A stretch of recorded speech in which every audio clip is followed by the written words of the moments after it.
On this edition of Mike Drop Dallas, we celebrate the Sports Commission's winning bids for the 2030 men's and 2031 women's NCAA basketball Final Fours.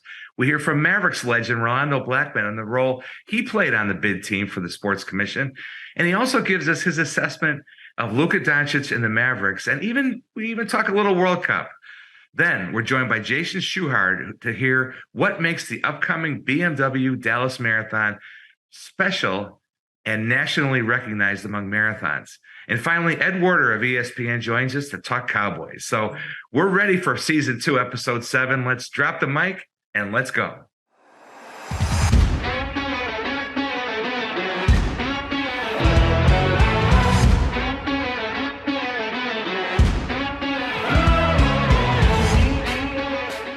Welcome to Mike Drop Dallas, everyone, the official podcast of the Dallas Sports Commission.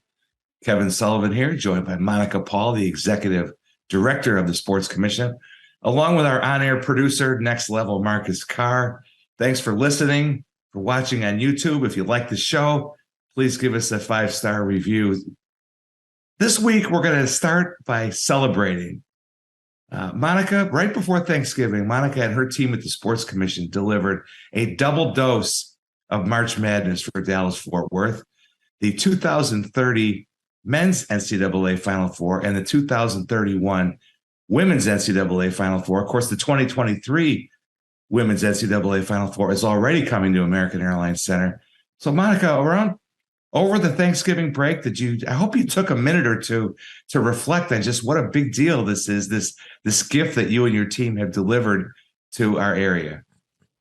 Well, Sully, I can definitely tell you that I went into the holiday break on a high. You do have to sit back and reflect on big wins like that. We were nervous kind of going into it for numerous reasons, but I don't think people realize that these are bids that we've been working on in the NCAA case for over a year and a half to make this happen. So it's one of the longer processes that we go through.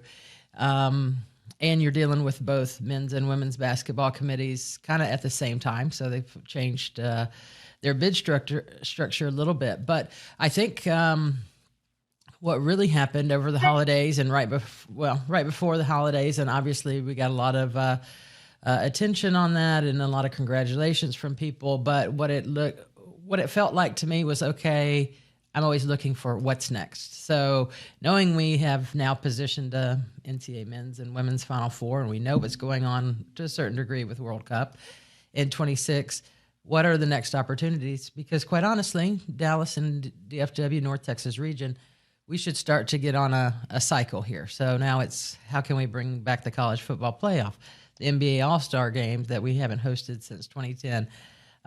When is the Super Bowl coming? So we're going to celebrate. Still need to celebrate. A little hard to celebrate last week with as many people out of our office and some of our partners. But so we'll still celebrate these big wins, but still looking on to the future because I do really feel like a lot of opportunity left on the table.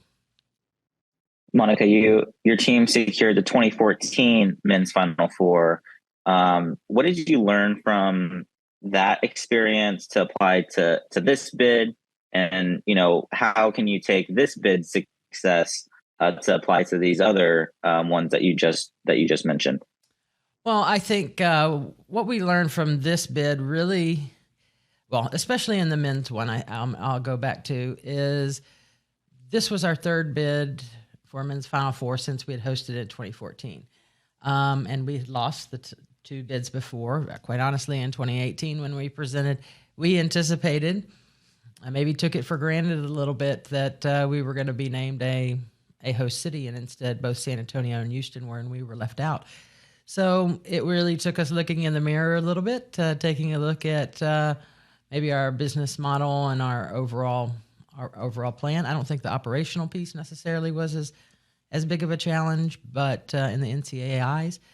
But it took us a little bit of reflecting, and I think it made us stronger at the end of the day. So it made us, when you're putting these bids in, you always kind of reflect back on, you remember what happened to us in 2018. So it's making us ensure that we're not making some of those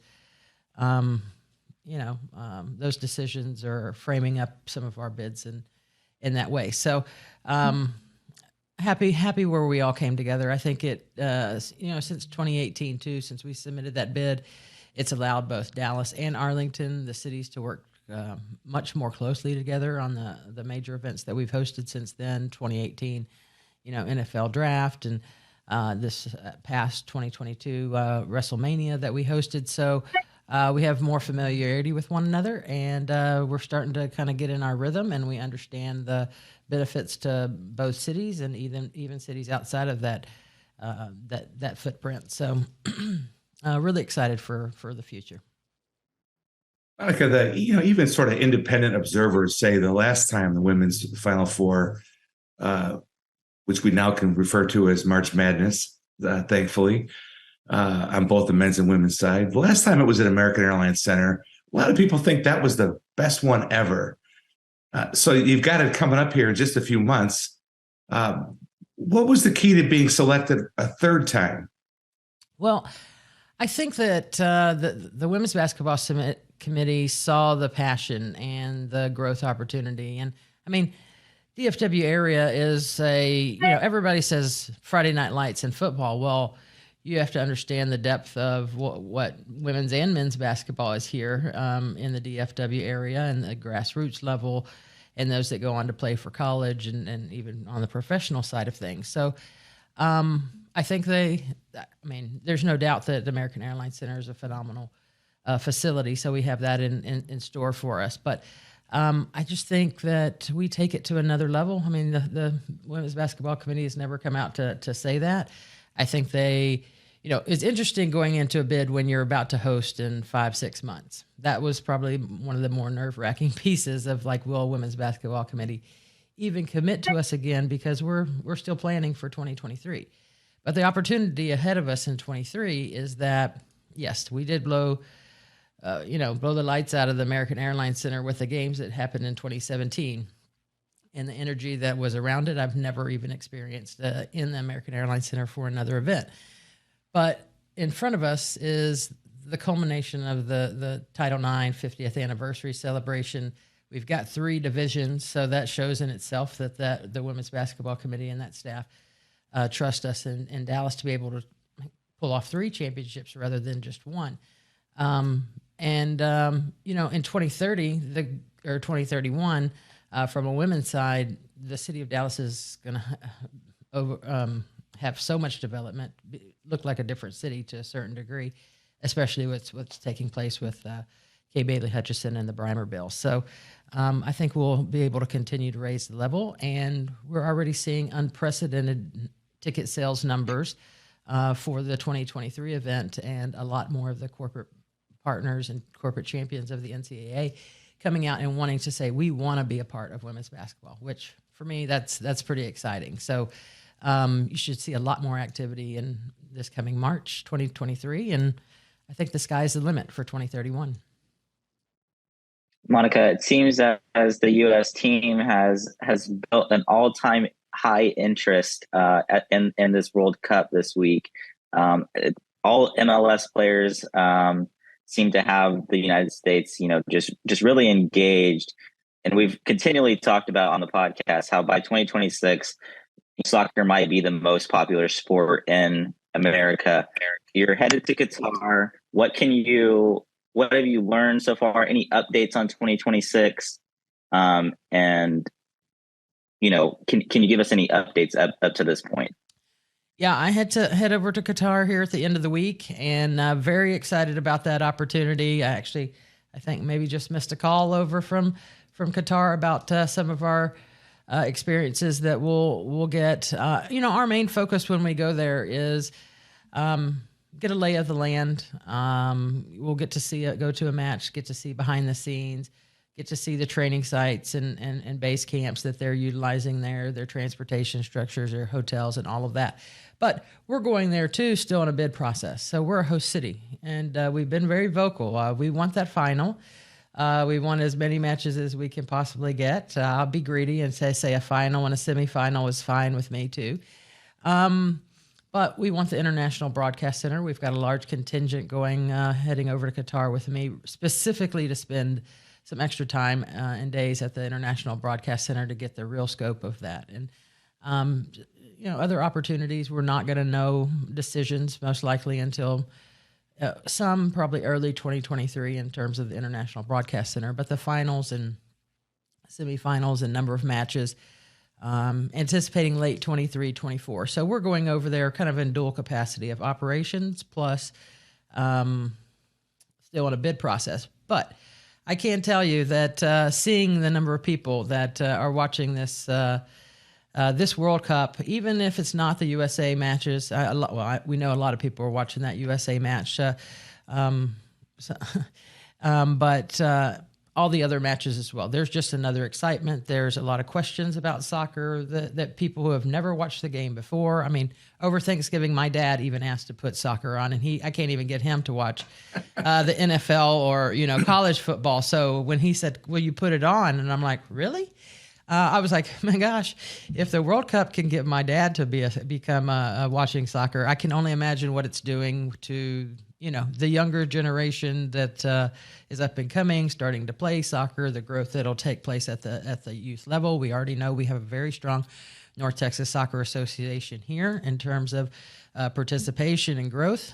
So I really do think the sky's the limit. We know that there are other soccer opportunities being presented to us here locally that we'll be able to host at many of our venues, AT&T Stadium, Cotton Bowl, Toyota, you name them.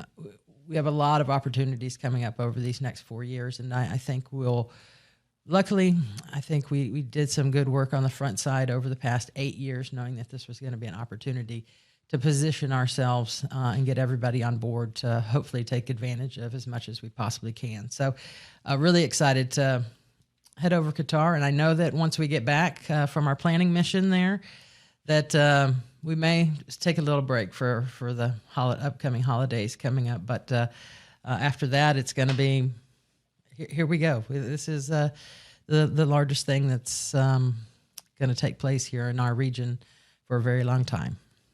Well, and while you're trying to take a little bit of a break, Monica, you've still got little things like the First Responder Bowl, the Cotton Bowl, and planning for the National Cheerleaders Association arriving in January, which is one of the biggest events. So you're not going to get too much of a breather, I don't think, as usual.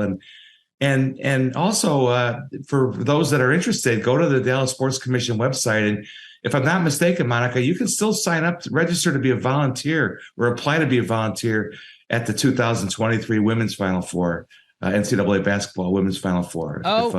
Yep. Without a doubt, Sully, we're always looking for volunteers. I'm sure there's going to be some First Responder Bowl needs coming up as well. A lot of, the spring is our busiest time of year, January through June. That's where about 70% of our events take shape.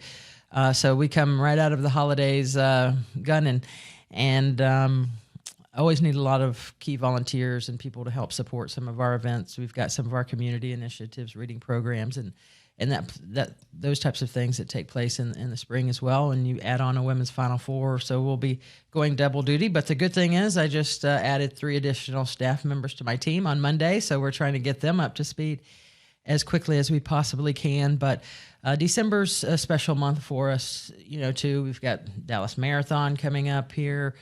Big 12 football championships taking place this weekend. Obviously, the Goodyear Cotton Bowl Classic and First Responder Bowl are kind of staples here, and stuff that a lot of people really get excited about over the holidays. And bowl season is very important to our sports landscape. But yes, those cheerleaders are going to be here before we know it, so they'll be taking over downtown in no time. One of the things that sets Mike Drop Dallas apart as we hit the sports business angles. And just a quick point here, the PGA Tour, and our next guest, Rolando Blackman, he would have blown this up if this existed in his Dallas Mavericks days. The PGA Tour has a thing called the Player Impact Program, where they pay out the top 20 players in categories like internet searches and how much your logo appears on camera and how many news stories you're in, social media engagement, all this kind of stuff. Well, of course, Tiger Woods was number 1 at 15 million, but 3 Dallas PGA Tour pros scored big here. $9 million for Jordan Spieth. This is a little extra at the end of the season. $5.5 million for Scotty Scheffler and $5 million for Will Zalatoris. So 3 of our Dallas PGA Tour pros scoring big in the Player Impact Program. Kudos to new Big 12 Commissioner Brett Yormark on the Big 12's new 6-year, $2.3 billion media rights deal with ESPN and Fox. People thought with your Longhorns and OU departing that the Big 12 would be in a jam. That doesn't appear that way, with $380 million being divided up per team in that next deal. So lots happening as always. Back in a moment to talk with the great Rolando Blackman. First, over to Rachel with a word from one of our sponsors. It is now a true honor, not to mention a lot of fun, to welcome back our good friend Rolando Blackman of Mic Drop Dallas. Of course, the second leading scorer in Mavericks history, that number 22 jersey, retired. Monica was talking about her dad wanting to watch World Cup soccer. That's what happens when you put USA on the front of a jersey. We're going to talk to Ro about that, who has had that experience. Beacon in our community for 40 plus years. And I got to tell you, a friend of the podcast, Ben Swanger at D Magazine, wrote a profile on Rolando Blackman that appeared a few weeks ago in D Magazine. Please go check it online. Some incredible pictures. I thought I knew Ro's whole story. It is really well done by Ben Swanger at D Magazine. Ro, welcome back to Mic Drop Dallas.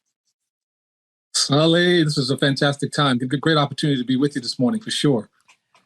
Well, Ro, I have to extend my sincere appreciation for you joining us in Houston for our men's Final Four bid presentation. I came out of there very nervous, but at the end of the day, we sealed the deal, and we'll be hosting another men's Final Four in 2030. So I really just wanted to thank you for being a part of the process.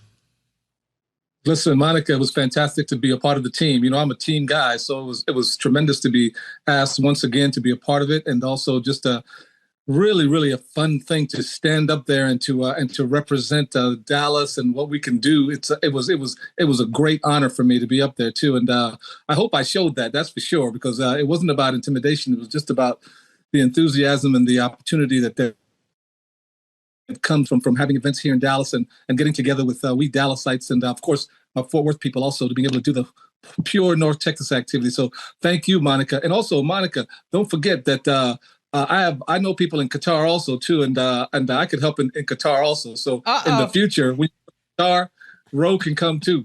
I was gonna say, I'm like, it sounds like I need to go find another seat on my flight on Friday to have Ro join us over in Qatar. I'll keep that in mind. Thank you. You know, Ro, for our listeners, Ro really kicked off our presentation and spoke from the heart and delivered a fantastic message to the men's basketball committee on why Dallas and his personal journey and kind of what basketball and sport meant to him and how that's going to transition. And as well, I think it's important to mention that in 2014, when we last hosted the men's Final Four, he was also a ambassador for that event and was part of the team that successfully pulled that off. So, Ro, before I get into some of your life and you coming here to Dallas, you also stood up and represented the Mavs in the Dallas Mayor's Youth Sports Ticket Program that we launched a few months ago now, probably back in August, and obviously your commitment to the community here in Dallas and specifically the kids. Can you talk about I think maybe the importance of giving back and the Mavs engaging with kids here within our community? It's something, Monica. It's always so important for people who have an understanding of what the future looks like to being able to step forward. I know you think sometimes people are there, they're thinking about it, they think they don't have enough time, they think they've got so many different things to do.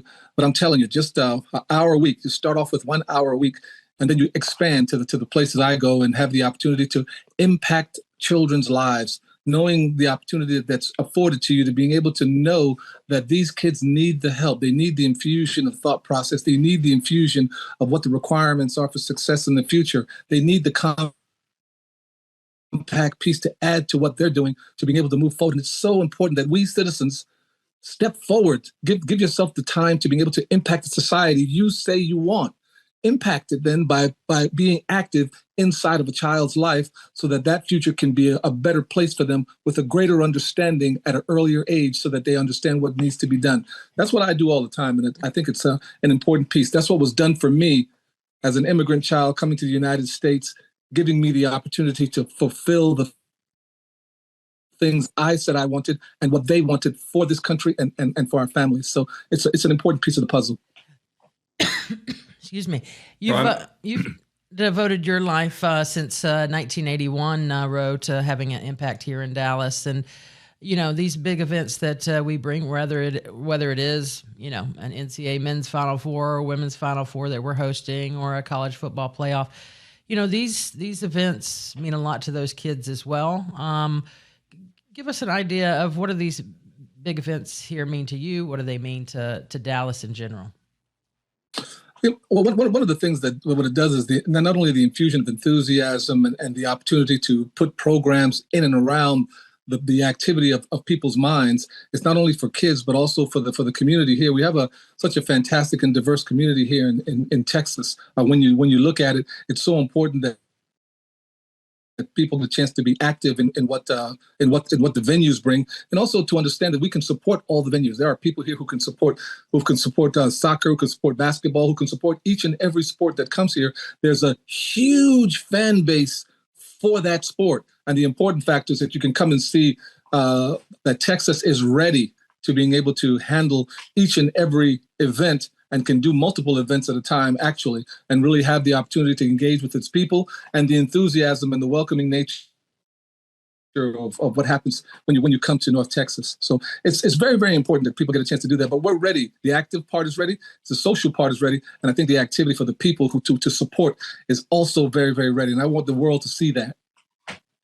Ro, Monica can talk about the airport and the hotels and the venues and all that. But what you have seen is the people of North Texas are really what you mentioned, our diversity, but isn't that our secret weapon is just the quality of the people here, the entrepreneurial spirit that exists here that makes this such a great destination. The entrepreneurial spirit, listen, Sully, the entrepreneurial spirit, and also the deep spirit of people wanting to be better, and also stepping forward to helping others be better. That's the important part that I've recognized. I've gotten here in 1981, and I'm telling you, all the way throughout playing basketball and those types of things, but I was in the community all the way around. And North Texas and the opportunity has grown. People have grown. Yeah. We fight back and forth about different policy pieces, this and that and the other. But if you look at it, it's all for the advancement of the people within the community. It's for everybody. Now it's for you to take part in what's happening in that sequencing. There are levels, as my boxer friend Andre Ward says, there are levels to what you're doing. And the important factor is to seek the higher level, so you have an opportunity to be ingrained into what's happening. So I fully believe that. I teach that all the time. And I want people to gravitate toward that, because North Texas has changed also. This is not just the Texas of old. This is a new things happening here. I'm a witness to that, and I want to make sure and let people know. Now let's shift gears to talk about the Mavericks a little bit. Now, as we record this on Wednesday, November 30th, the Mavericks have just defeated the Golden State Warriors with an impressive another 40-point triple-double from Luka. But that ended a slide, the likes of which we haven't seen since the last 2 years with Jay Kidd as our head coach. How concerned are you? The Mavericks, something seems a little off.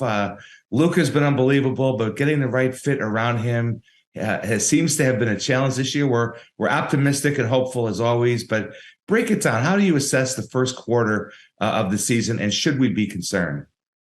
First of all, let me just tell you how much fun I'm having watching this guy called Luka Doncic. Let me tell you, a frontline player and a player that took last second shots and ready to go. This guy is incredible and unbelievable in the beauty of his game. The highest level of the game is being played right here in Dallas by Luka Doncic. So let me tell people that, first of all, get on out there and don't miss this guy when he's playing the basketball game. It's a wonderful piece. The important factor right now, Sully, for everybody to know, is that the Mavericks are still being able to search for that combination, not only the combination of people coming off the bench, but for people to being able to serve in how Luka plays, bringing that basketball up the court, having the ball in his hands all the time, and basically hitting shots. That's the important factor of the whole thing. With the way the Mavs play right now, they have to have a secondary players. Once Luka passes that ball, you have to be able to hit the shot or being able to create a shot within a 2-3 second piece there on your own. So it's an important piece of what's going on. And they're still trying to find that mix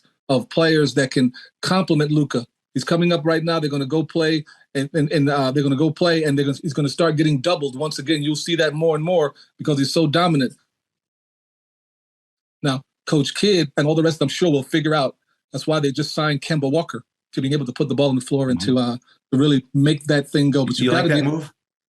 Yeah, I like the move because, like, once again, he's just a version. He's just a version of what Brunson can do.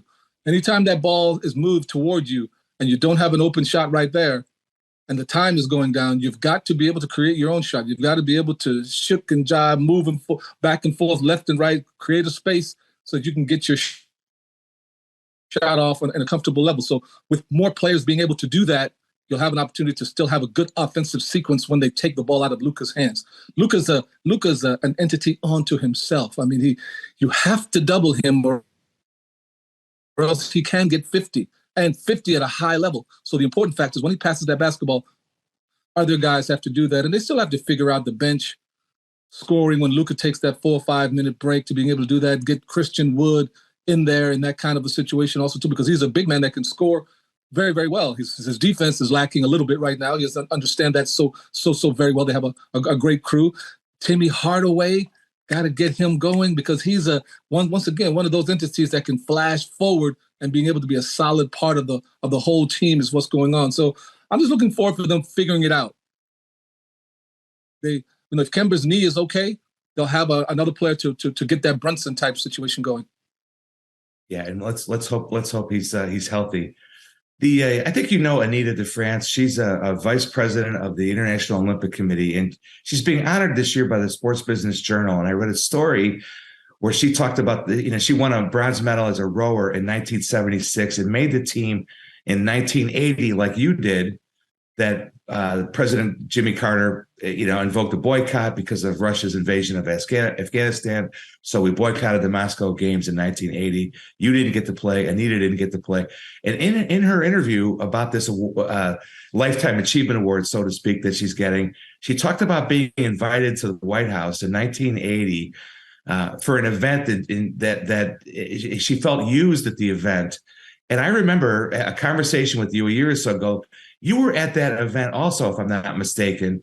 And Monica's reference to the excitement around Team USA in the World Cup reminded me of your disappointment at not being able to represent. You represented the USA in other ways, but not in the Olympic Games.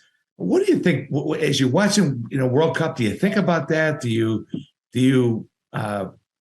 do you remember about the pain, the sting of not being able to go to the 1980 Olympics? Listen, Sully, just because you just mentioned it, I have a streak of pain going across my chest right now. I should take these couple of aspirin right now that I have next to me because it's always going to be painful. I know. Sorry about that. It's Sully, when you're an immigrant kid that comes to the United States, learns the culture, understands what's happening, and you make it all the way to the Olympic team. But please understand that when we went to the White House, like anything else, I got a chance to, after many, many years after that, to understand what politics is all about. I mean, it's a power game. It's a tool game. We were just tools in the whole situation going on. And that's just the way it is. You do things that you take a hit for your country and you move forward on that kind of thing. But some of us move forward in a different way as far as that's concerned. But I'm telling you, though, we were there, and it was set up beautifully because it was set up as a beautiful highlight for all of us to be there, and all the people running around. People were crying all over the place. They were track athletes, and people were just at the peak, and they knew that 4 years later they weren't going to make it. And It was a whole thing. They gave us some gold medals, and they gave us gold medals that we have. I still have it here, and of course, I haven't displayed it. It's in a drawer somewhere because it's a hollow feeling to be able to put some gold medal up there. As far as all of that's concerned, but we were gonna, hey Sully, we were gonna say something to Jimmy Carter. We were gonna hey, we're gonna say something to him. We're gonna say something as we pass by him in the line and all that stuff. But you can always tell that you worked in the White House. You guys are super intelligent. And you guys are super, you set up the scenario. You guys do a great job of what could happen here, and set up for it.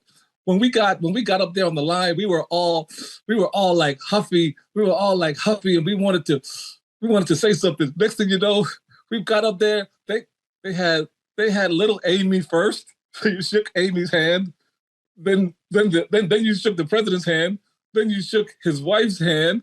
And you were immediately as you get to Amy, it was all diffused. It was like, hello, Amy, how are you? How's everything? And she was like, congratulations, everything's this and that, the other. And President was saying this and that for your country, and his wife was really sweet. So you walk off there, you were neutered immediately as soon as that kind of stuff happened. But you understood the situation, and you still felt proud though, Sully.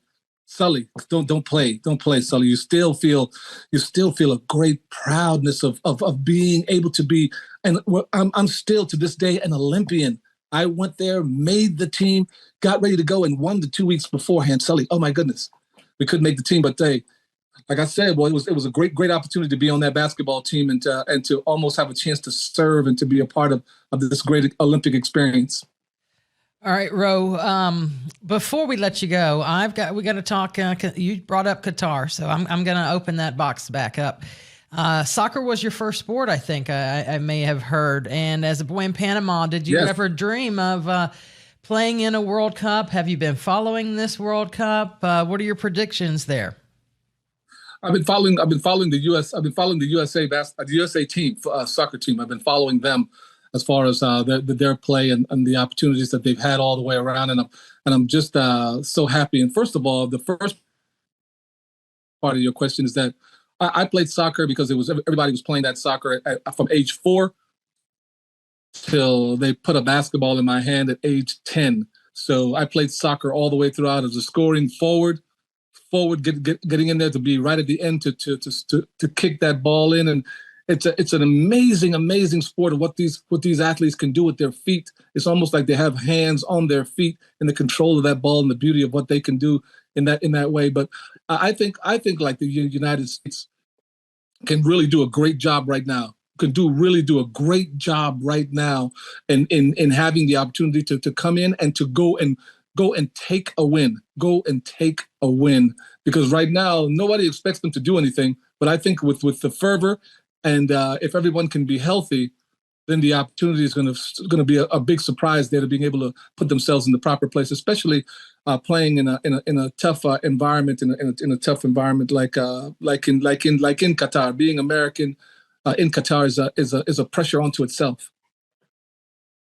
Well, Ro, thank you for always being a great ambassador, sharing your stories with us, assisting us from a sports commission standpoint, and everything that you do for the city of Dallas and our youth growing up here. I really do appreciate that, and thank you for joining us on the Mic Drop. Thank you, Monica. Thank you very much. I'm here. You guys take good care of yourselves, and thank you so very much for having me on. Dallas is a special place, and I want to continue to be a part of its growth and a part of its inclusion. So it's a very important time. Thank you guys very much. All right. And now over to Rachel for a word from one of our sponsors. Join us for the ultimate running weekend at the 2022 BMW Dallas Marathon Festival, December 9th through the 11th. Register your corporate group or team today. 2-person half marathon relay, 5-person marathon relay, and 5K team challenge options available. Perfect for team building. Bring your company out and enjoy all the energy and excitement surrounding the BMW Dallas Marathon Festival this December. Contact groups at rundallas.com for more info. Thanks, Rachel. Now we're pleased to welcome to Mic Drop Dallas, Jason Schuchard, the Director of Marketing and Partnerships at Run Dallas. That's the organization that puts on the BMW Dallas Marathon coming up December 9 through 11. He's been with the organization since 2015 after marketing roles with the Cowboys, Mavericks, and the Cooper Clinic. He's an avid marathoner and triathlete himself. Jason, welcome to Mike Drop Dallas. I appreciate that. Thank you for having me. So tell us first about Run Dallas. This is a year-round undertaking to put the marathon on, and you do lots more than just the BMW Dallas Marathon. Fill us in on what Run Dallas is all about. Sure. Yes, it is. It is a year-round effort. We have a small but mighty team of 3, myself, Paul, and Marcus. And Run Dallas was really created a few years ago as a kind of an overarching brand for the marathon. And really, as we were expanding programming throughout the year to add new events around the area, we wanted to develop an overarching brand to kind of house all of those different events.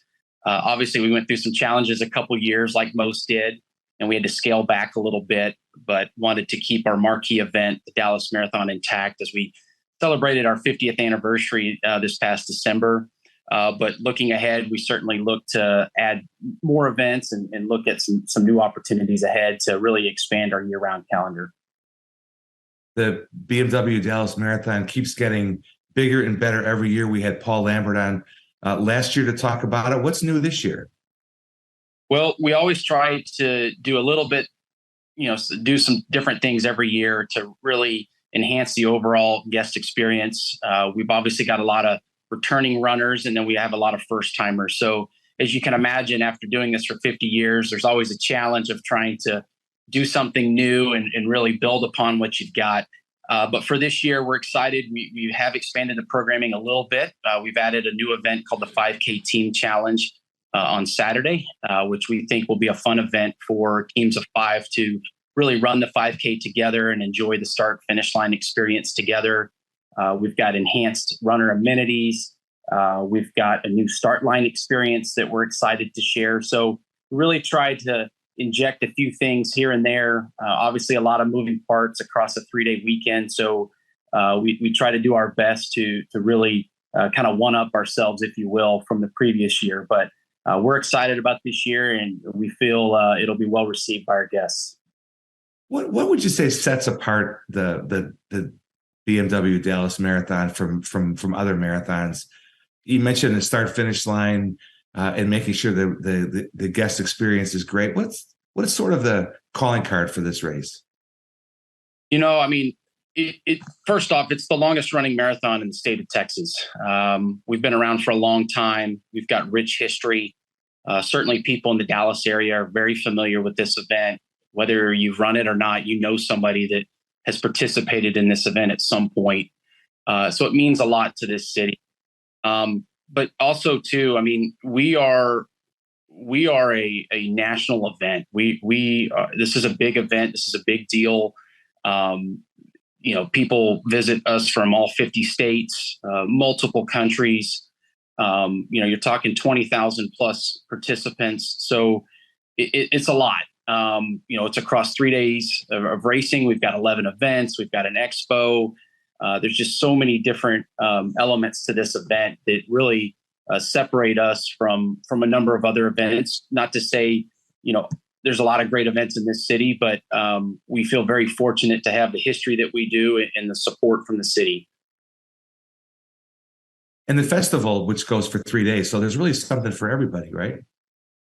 There is. So it's changed quite a bit over the last 2 years. For the longest time, we had about 3 events over race weekend, and now we've expanded to 11.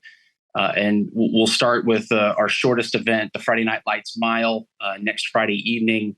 And then we'll offer multiple events ranging from a 5K all the way up to an ultra marathon throughout the weekend. And really just wanting to offer something for everybody, whether you're a beginner or you're a seasoned runner, a runner or a walker. We're really just trying to offer programming for everybody, every member of your family to come down and enjoy. So yeah, it's really expanded quite a bit. And, we hope that there's something for every member of the family to enjoy.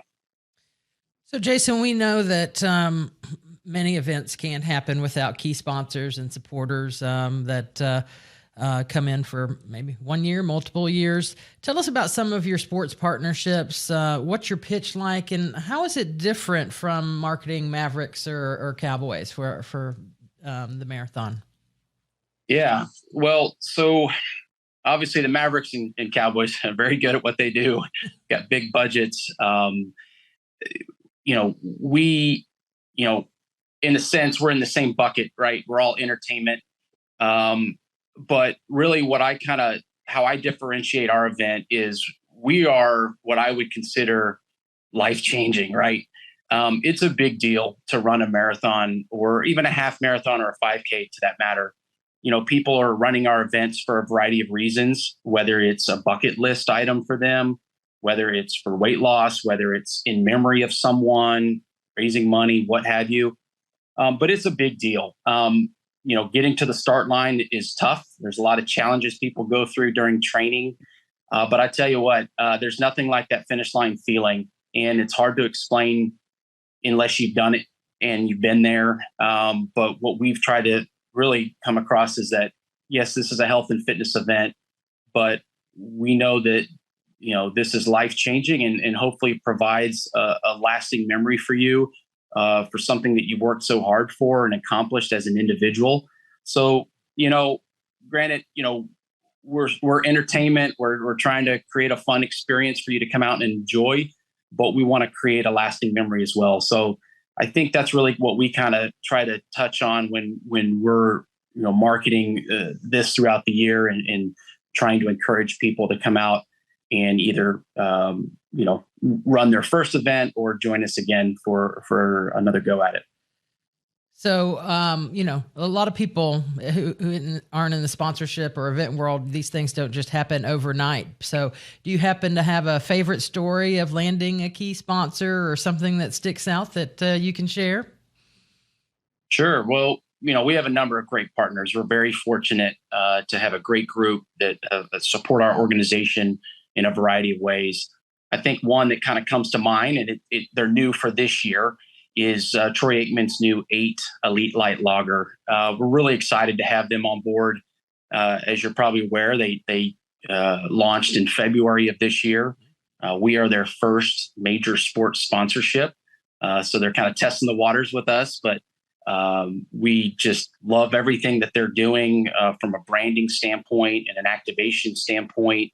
We like their product. We think it'll be well received by our runners. And they're going to come in and help create a fun post-race experience. They're going to have a post-race beer garden, and we'll have the Cowboy game on after the event, and hopefully have a few surprises along the way by some of their co-owners. So, again, we work with a lot of great partners, but it's just fun to find partners that are energetic and excited to be a part of the organization and that will come in and activate in a way that'll elevate the overall guest experience for us. Now, Sully, that might be an activation I'm going to need to go seek out during the marathon and the festival. So I may have to go out and explore that, Sully. Well, Jason, I also teach at SMU Contemporary Issues in Sport Management class. So I always kind of like to get some little nuggets to be able to share with them if they're listening. And you're a person that has clearly managed your career and pursued their passion for running at the same time. How have you done that, and what advice might you give those who are either trying to get into the sports industry, may not know if they want to? What advice could you give? Well, I graduated back in 2002, which now seems like a long time ago. And when I graduated, the sports industry was just starting to become what I would consider saturated with candidates, right? Everybody wanted to be in sports. That's why I wanted to be in sports. If I couldn't play professionally, this was the next best thing. It's tough to break in. It really is. You got to have some good people in your court. I was fortunate to meet some folks early on that really helped make some introductions for me. But you've got to be willing to take on some different roles that may not be initially what you want to do long term, but you need to kind of have, obviously go in with an open mindset and a good work ethic. But It's a challenge. Obviously it has a non-traditional work schedule of nights, weekends, and holidays. But it's a lot of fun. Working in sports now for over 20 years, I've really enjoyed it. I've been on the team level. I've been on the agency level. Now, obviously, on the nonprofit side, and I love it. I wouldn't trade it for anything. But you certainly gotta have a good work ethic, and it doesn't hurt to have a supportive family as well. That is helping you out along the way, because it does become long. I mean, there's long hours and whatnot, but again, it's an exciting industry and something that's very rewarding if you can stick through and kind of get into kind of the roles that you want to be at. But it's going to take some time to get there. Jason, on marathon day, my family will be out on the streets of Lakewood cheering on the runners. Our daughter Laura is running the half marathon for the first time. Every year we have one of our kids running either the marathon or the half or the 10K. So we're regulars out there. I find it inspiring. It's fun. You're really a part of something. What do you tell people? Where should they watch? What do you tell them to encourage them to become part of the race by going out and cheering on the runners?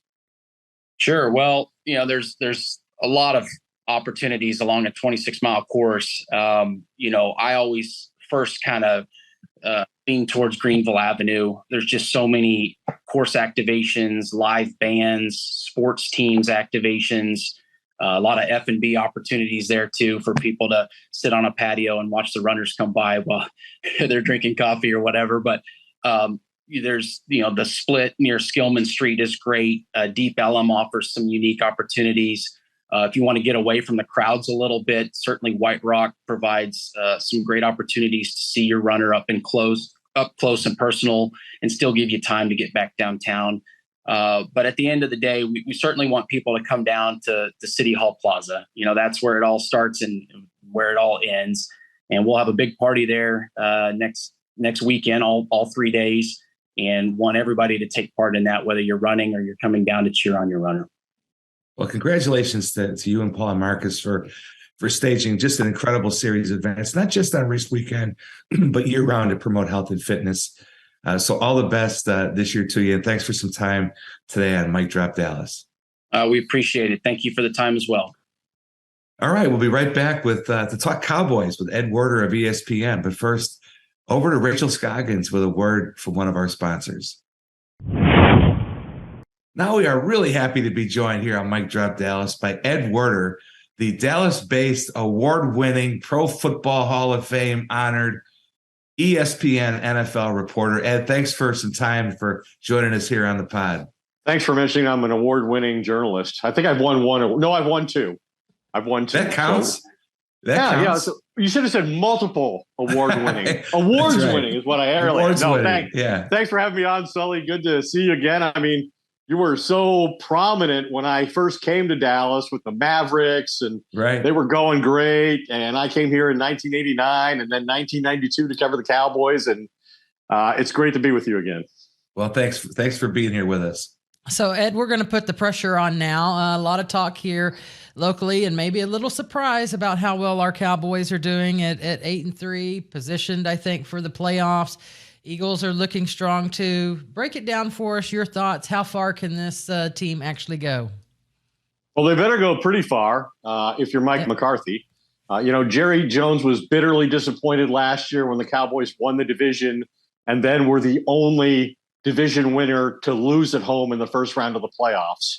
And, the question to me is what happens if history repeats and the Cowboys don't get to an NFC championship game, for a 27th straight season. We've heard Jerry Jones talk all week long about just how excited he is, how capable he thinks this current Cowboys team is of doing something significant in the NFL postseason. And let's be honest, no matter what happens between now and the start of the playoffs, what happens when the playoffs begin is what matters for the Cowboys anymore.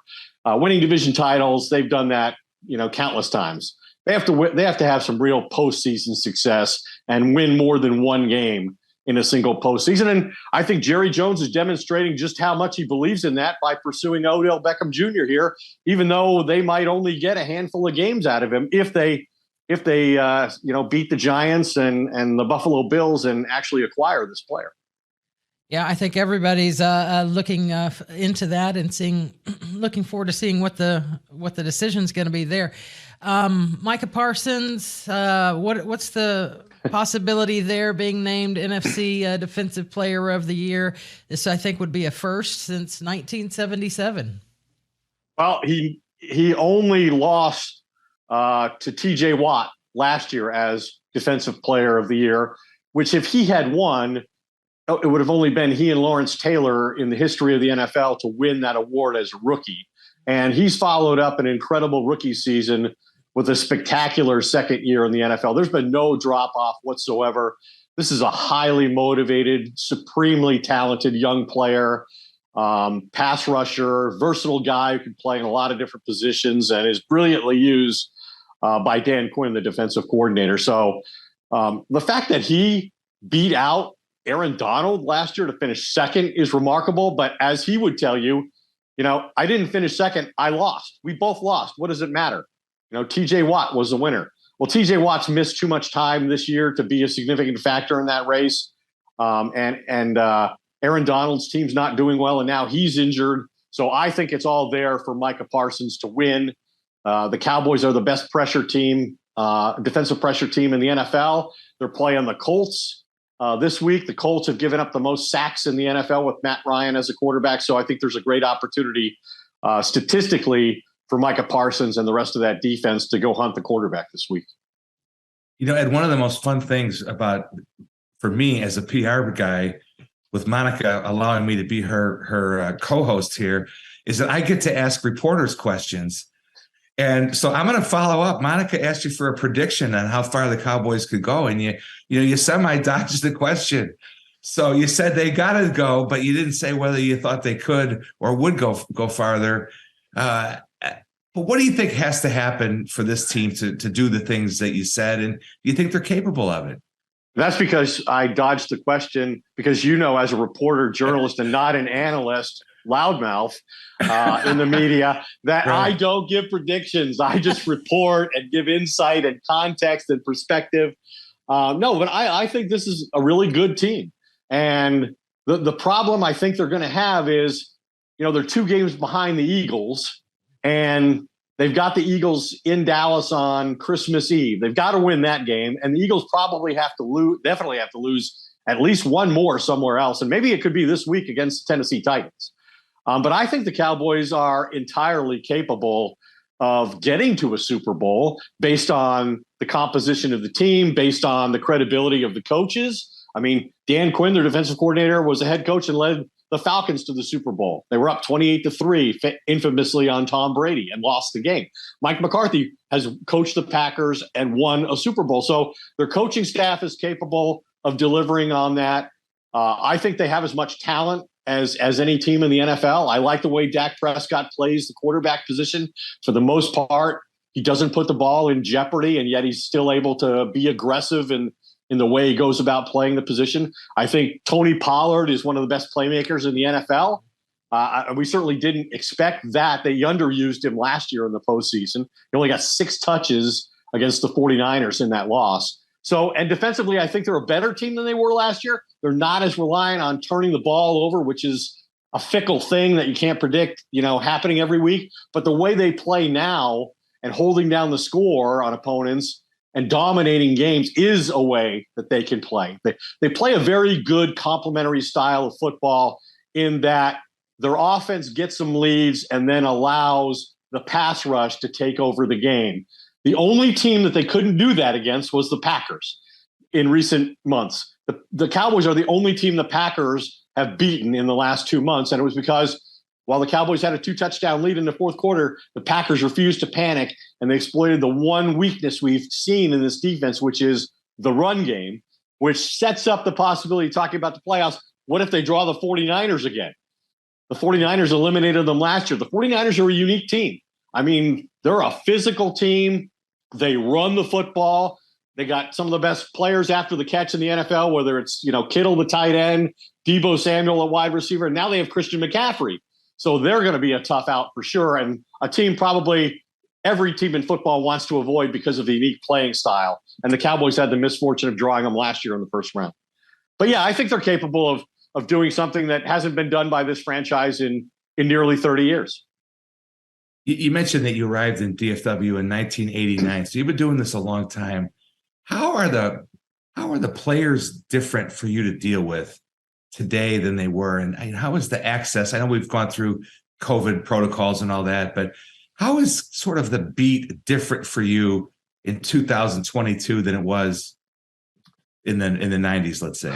Well, when I came here in 89 and again in 92, working for the Fort Worth Star-Telegram and then the Dallas Morning News, that was it. We were the papers of record. And while there was certainly a national presence around the Cowboys back then, there weren't as many reporters, because now social media has expanded the number of credentialed reporters who are at every Cowboys practice, at their locker room access, at their games. And back then, as long as I knew by 10 o'clock at night, whatever the story was, whatever the news was, I was safe as a reporter. Now it's like something could break on you any second of the day. Now you get to counter any second of the day because the news cycle turns over every 1 minute sometimes. So it's more competitive in that way. And I don't think there's as much casual contact time with players and coaches as there used to be. Pretty much with the players now, we're limited to access in the locker room, which is better than it was in the pandemic when we just basically could do what we're doing right now and do Zoom calls. At least we're in their presence. But it's really hard to get any kind of one-on-one time without it being scheduled, by the public relations department. I mean, Right. There's just too many people out there to get a private conversation. Once in a while, you can, they'll do a group thing and then you can kind of walk off with a player.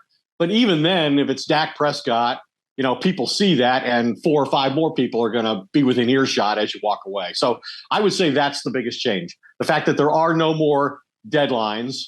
Every minute of the day is a deadline where you can either break news or have news broken on you. And there's a lot less access one-on-one to players. When you made the hop from the morning news to ESPN back in, what was it, 96 or 98? 98? Yeah, 96, I took my first TV job at CNN Sports Illustrated. That's right. And then 2 years later, I went to ESPN.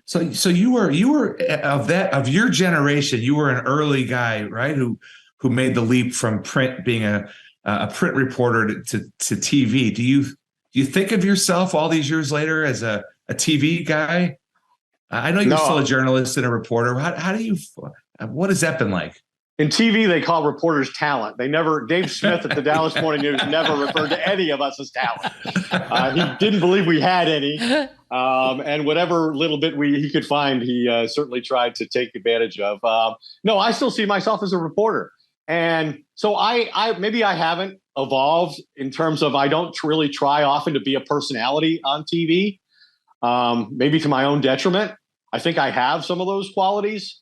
I think I can be engaging. I can be, humorous. But I've always believed, I guess I have the soul of a reporter in that I want my information to be the star. Right. I want what I report to be memorable, not the way I said it.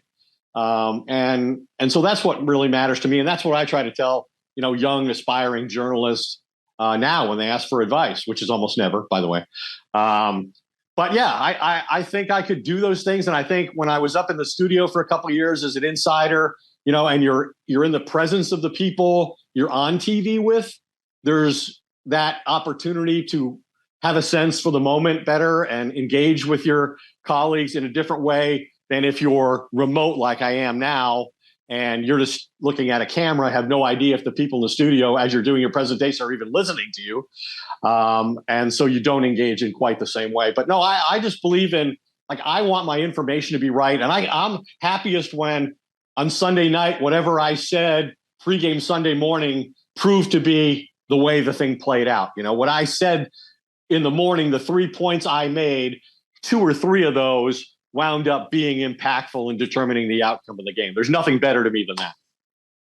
Well, that notion that the information should be the star and get your facts right. I know Monica is going to pass that along to her sports management class at SMU. And Monica and I definitely think you're talent, Ed. So you always were one of the really good guys when you would come around Reunion Arena on a little bit of a side assignment or a fun off night. But thanks so much for your time today, and really great reconnecting and having you on the mic drop. Great to see you, and thanks to Monica for capably assisting you in this endeavor.